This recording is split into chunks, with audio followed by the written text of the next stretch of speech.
Welcome to the Slop Temple. We pray this video helps. In this video, I will explain how to fix Stabilitrak on your Chevy Impala. The Stabilitrak system is crucial for maintaining vehicle stability and traction, especially during challenging driving conditions. When the warning light illuminates, it signals a potential issue that needs immediate attention. Ignoring this warning can compromise your safety and the car's performance. We will cover common causes and effective solutions to get your system working correctly again.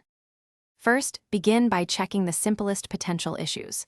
A loose or corroded battery terminal connection can often cause various electrical warnings, including Stabilitrak.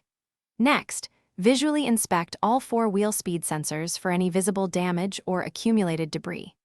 Also, a malfunctioning steering wheel position sensor is a frequent culprit, as is a low brake fluid level, which can impact the system's operation.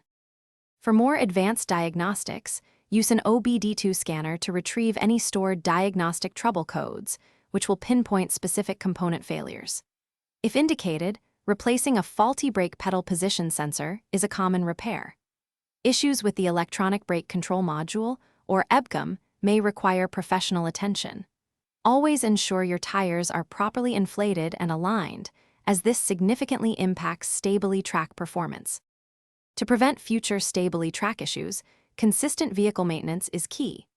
Regularly inspect and clean your battery terminals, ensuring they are always securely fastened. Maintain correct tire pressure and follow a consistent tire rotation schedule, typically every 5,000 to 7,500 miles. Addressing any warning lights immediately can prevent minor problems from escalating into more costly and complex repairs. Thanks for watching. Consider subscribing if we helped you.